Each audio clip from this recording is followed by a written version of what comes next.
Lemparan maut Pratama Arhan disebut analis sepak bola Amerika Serikat paling berbahaya di dunia.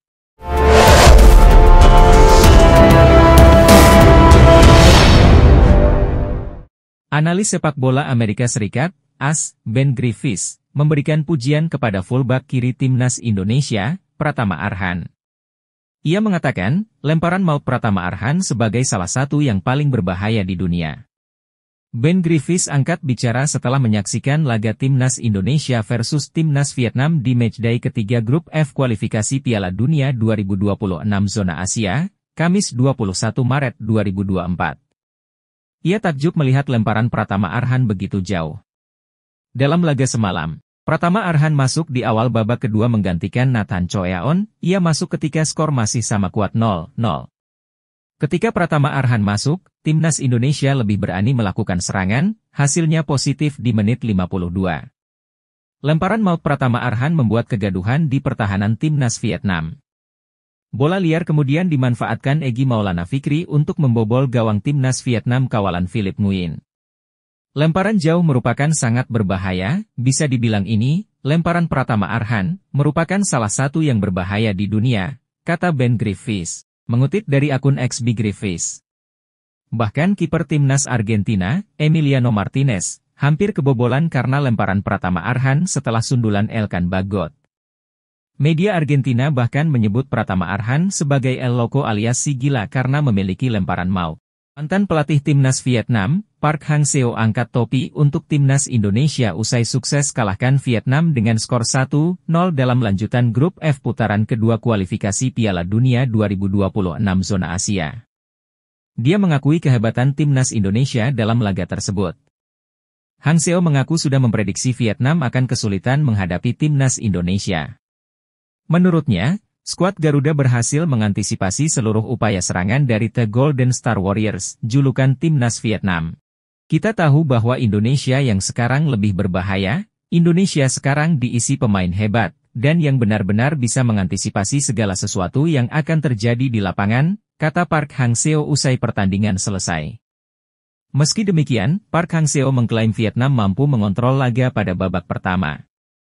Namun, mantan pelatih Vietnam itu menyesalkan Vietnam kesulitan untuk mencetak gol.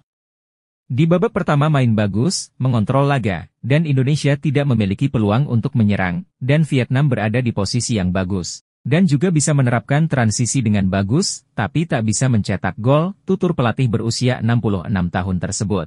Legenda timnas Indonesia, Ismet Sofyan mengapresiasi debut Jay Itzes di laga timnas Indonesia versus timnas Vietnam.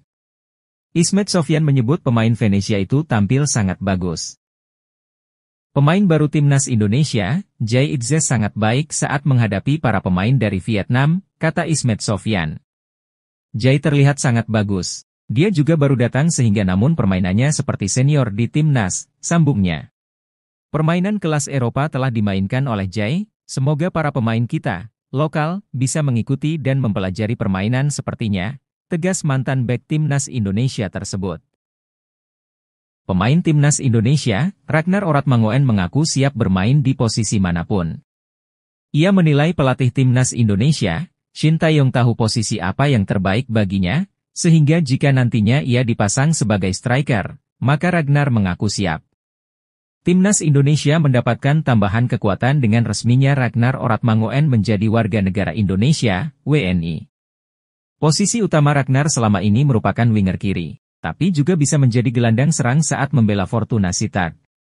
Sementara timnas Indonesia lebih banyak menaturalisasi pemain yang berposisi pemain bertahan. Sedangkan, Ragnar Oratmangoen merupakan pemain naturalisasi berposisi lini depan terbaru, setelah Rafael Struijk. Ragnar Oratmangoen pun bisa bermain di posisi gelandang serang, striker dan winger kiri. Hal tersebut pun membuat timnas Indonesia memiliki peluang untuk mendapatkan gol di setiap laganya.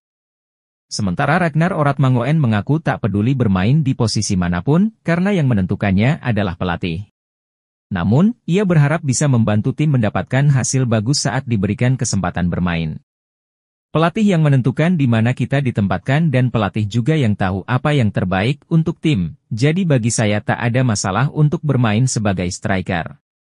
Saya hanya berharap bisa membantu tim, kata Ragnar Oratmangoen di Jakarta, Kamis, 21 Maret 2024. Pemain berusia 26 tahun itu pun mengaku suka bermain di posisi nomor 10. Kendati demikian, Ragnar Oratmangoen pun tak mempermasalahkan ditempatkan di posisi mana karena yang terpenting bisa bermain bagus. Saya suka bermain di posisi 10, tapi juga main di sayap kiri, mungkin agak ke dalam sebagai second striker. Bagi saya tidak ada masalah di mana posisinya selama bisa bermain bagus sebagai tim dan tahu apa yang harus dilakukan saat memegang bola, maka posisi di atas kertas tidak ada masalah, jelasnya. Pelatih Timnas Indonesia, Shin Tae-yong, buka suara soal sosok kapten Timnas Indonesia lawan Timnas Vietnam di kualifikasi Piala Dunia 2026 zona Asia. Pasalnya, dua pemain yang kerap diandalkan jadi kapten Timnas Indonesia, yakni Jordi Amat dan Asnawi Mangkualam, absen di laga kontra Vietnam.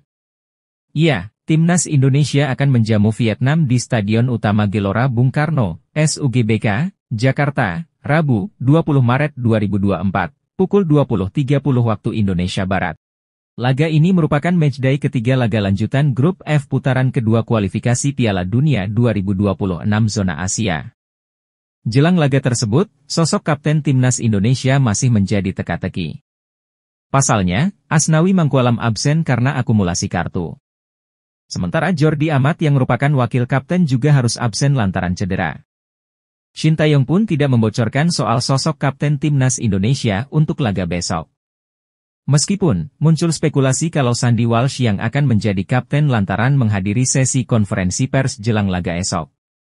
Soal kapten, kalian bisa lihat sendiri besok di lapangan, ujar Shin Tae-yong dalam konferensi pers yang dihadiri MNC Portal Indonesia, Rabu, 20 Maret 2024. Asnawi tentu adalah pemimpin dalam tim, tapi untuk kapten di pertandingan besok, belum kami putuskan. Jadi, apakah Sandy kaptennya atau tidak, kami belum tahu, lanjutnya.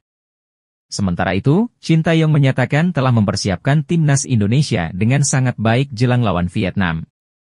Ahli strategi asal Korea Selatan itu tetap yakin dengan kedalaman